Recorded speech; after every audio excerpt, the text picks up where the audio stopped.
안녕하세요. 중도입니다. 오늘은 부동산 투자 실력 늘리는 법 2부라는 주제를 가지고 한번 영상을 찍어 보겠습니다. 저번 영상이 이제 부동산 투자 실력 늘리는 법 1부였는데요. 제가 저번에 이제 말씀드린 게 1번,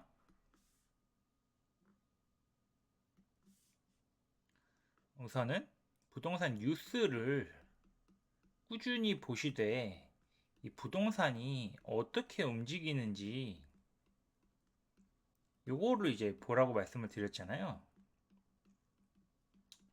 그래서 부동산은 공급적인 측면, 그 다음에 정책, 그 다음에 금리에 의해서 움직인다. 이렇게 말씀을 드렸고, 두 번째, 임장을 생활화해서 시간이 날 때마다 임장을 가라. 이렇게 말씀을 드렸죠.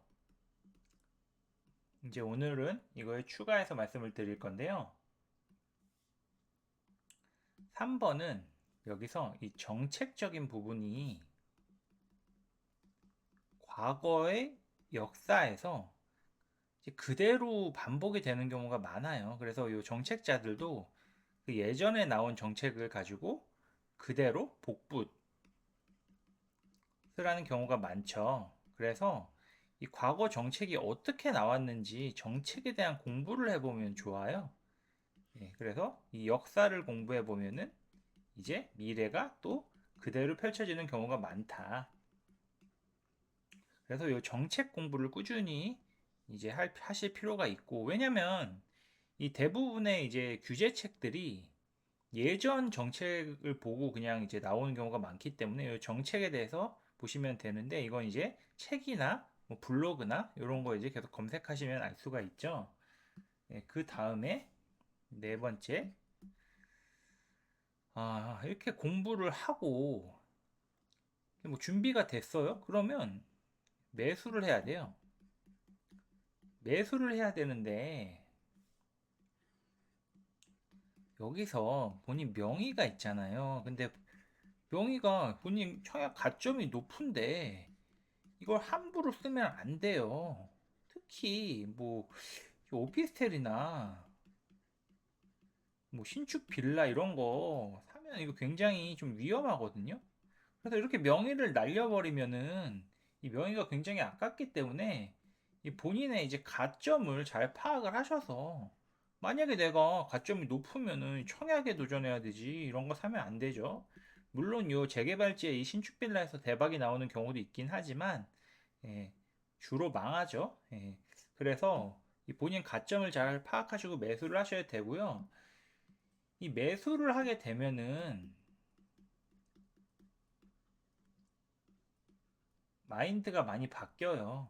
그럼 이제부터 임대인의 마인드를 좀 바뀌거든요. 그래서 그 부동산 시장을 보는 눈이 조금 더 달라져요.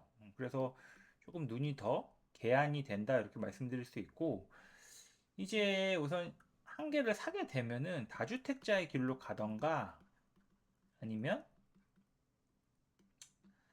뭐 1주택자에서 이제 갈아타기로 또 1주택자로 이제 계속 갈아타는 방식이 있고, 뭐 일시적 1가구 2주택 이런 방식이 있고, 그 다음에 뭐 아파트만 사시는 분도 있고, 뭐 주로 뭐 신축 빌라, 구축 빌라 이런 것만 또 사시는 분들이 있고, 이게 다양한 방법이 있는데, 물론 이제 지방 투자를 하시는 분들도 있고, 전국구로 가시는 분들도 있고, 다양하거든요.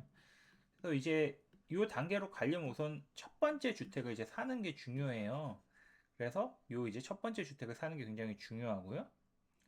그 다음에 요 이제 독서를 좀 꾸준히 할 필요가 있는데, 요새 요 이제 독서에서 뭐가 중요하냐면 이 부동산 관련 책들, 이런 것보다는 마인드 관련된 책들이 더 도움이 많이 돼요. 그래서 이 투자라는 게 결국은 이제 멘탈 싸움이거든요. 그래서 이 멘탈을 관리를 잘 해야지 투자를 오래 할 수 있습니다. 그래서 요 마인드 멘탈 관련된 책들을 좀 많이 보시면 좋고요. 그래서 지금 제가 말씀드린 게, 뉴스를 꾸준히 보시되 이 부동산 시장이 어떻게 움직이는지 잘 파악을 하고 계시면은 이제 도움이 되시고, 공급, 정책, 금리, 임장을 꾸준히 생활화하시고, 그다음에 정책에 대해서 이제 과거의 정책이 어떻게 나왔고 어떤 결과가 펼쳐졌는지 이거에 대한 좀 공부를 하실 필요가 있고, 그다음에 이제 매수를 하실 때 본인의 청약 가점 이걸 잘 파악하셔가지고 어디로 갈지 이걸 정하셔야 되는데, 어지간하면 아파트부터 하시는 게 좋습니다. 특히 오피스텔 신축 빌라는 좀 위험하다. 특히 오피스텔. 그래서 명의를 이제 잘 쓰시고, 그 다음에 이제 매수를 하게 되면은 요 이제 마인드가 바뀌기 때문에 그 다음 이제 그 다음 단계 이제 다주택자로 가게 되던가, 아니면 1주택자에서 뭐 일시적 1가구 2주택 하던가, 아니면 이제 갈아타기 하던가, 여기서 이제 주식을 하던가, 뭐 이런 여러 가지 방법이 있죠. 그다음에 독서를 이제 꾸준히 하는, 예, 해서 이제 투자자로서 마인드를 케어를 하고 멘탈 관리를 잘해서 이 장기적으로 우상향하는 투자자가 되는 방법이 있겠습니다. 그래서 뉴스 보기, 임장, 정책, 매수, 독서 뭐 요 정도까지 계속 꾸준히 하시면은 이게 너무 빨리 가려고 그러면 다치거든요. 그래서 꾸준히 우상향하는 게 중요해요. 그래서 이런 방법을 이용해서 투자를 하셔서 이제 경제적 여유를 얻으셨으면 좋겠습니다. 구독하기, 알람 설정, 좋아요 부탁드립니다. 감사합니다. 중도였습니다.